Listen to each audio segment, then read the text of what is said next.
नमस्कार, आप देख रहे हैं दिल्ली ग्लो न्यूज और मैं हूं आपके साथ सपना। चलिए रुक कर लेते हैं आज की बड़ी खबरों की ओर। जब हम लोग बैठे हैं तो सबसे महत्वपूर्ण जो जानकारी हम लोगों को मिल रही है, जब बातचीत कर रहे हैं कार्यकर्ताओं से, नेताओं से, और जो जानकारी दे रहे हैं, समय समय पे पार्टी कार्यालय को भी सूचित किया जा रहा है। अभी सुबह जब एक हमारे विधायक ने फोन किया, उन्होंने कहा कि जो बीएलओ हैं, जितना उन्हें सहयोग करना चाहिए वो सहयोग नहीं कर रहे हैं। एक जगह वो बैठ जाते हैं, उसके बाद वो उन्हें ढूंढिए आप लोग, तब मिलेंगे, नहीं मिलेंगे। लेकिन सच्चाई ये है, जब बिहार का चुनाव देख लिया, बिहार के बाद जो अखबारों में लिखा गया, सोशल मीडिया पे जो आया, या अन्य माध्यमों से जो जानकारी मिली है, वो जानकारी ये मिली है कि उत्तर प्रदेश और वेस्ट बंगाल में बड़ी तैयारी है भारतीय जनता पार्टी की, और चुनाव आयोग से मिलकर के है। क्योंकि चुनाव आयोग की तरफ हम देखते हैं तो हमें उम्मीद है, करते हैं कि वो निष्पक्ष होगी, वो संस्था निष्पक्ष होगी, वो हमारी किसी भी शिकायत का निराकरण करेगी।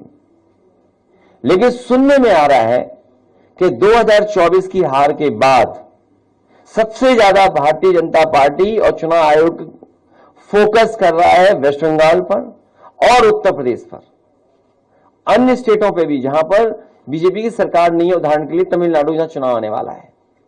लेकिन सबसे ज्यादा फोकस, सबसे ज्यादा टारगेट और टारगेटेड जो चीजें हो रही है वो उत्तर प्रदेश और वेस्ट बंगाल में हो रही हैं, जहां पर चुनाव आयोग से हमें उम्मीद थी। अगर आपको याद हो पत्रकार साथियों, कोई चीज ऐसी नहीं जो हम लोग कह रहे हो आउट ऑफ वे जाके कह रहे हो।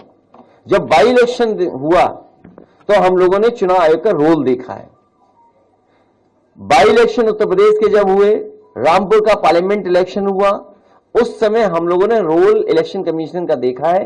तमाम शिकायतें की गई, लेकिन उस शिकायतों पर कोई कार्रवाई नहीं हुई। उसके बाद जब एसआईआर की बात आई तो उस समय हम लोगों ने वो सूची दी थी जिसमें 2022 में से पहले जिनका वोट था और 2022 में वोट नहीं डाल पाए थे, ऐसे बड़े पैमाने पर मतदाता जिनका नाम इधर उधर करके डिलीट कर दिया था जानबूझ करके, और जिसके कारण समाजवादी सरकार नहीं बन पाई 2022 में। हम लोगों ने आरोप लगाया था और एफिडेविट भी दिए थे इलेक्शन कमीशन पे।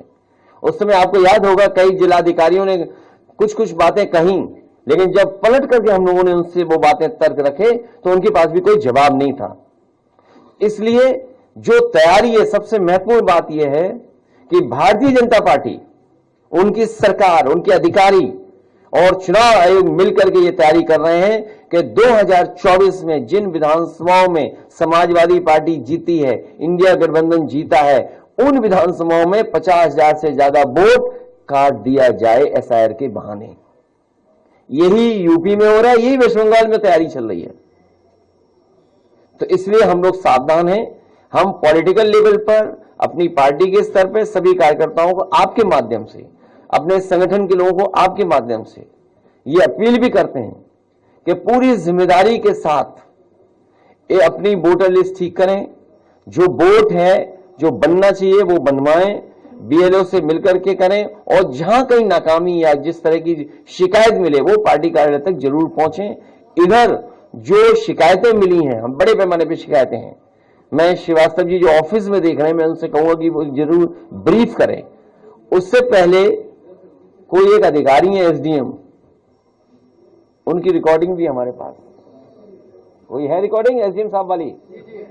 एक एसडीएम साहब की रिकॉर्डिंग है, देखिए क्या कह रहे हैं, मतलब किस लेवल पे तैयारी है कन्नौज में। कन्नौज तो वो रहा है ना, हमारी राजधानी, देश की राजधानी रही है कन्नौज।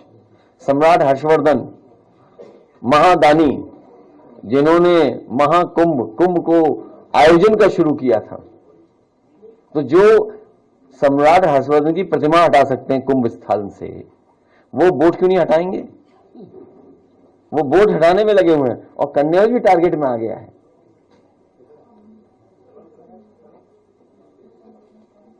और मैं पहले ही बता चुका हूं कि पोस्टिंग, ट्रांसफर, पोस्टिंग चलाइए।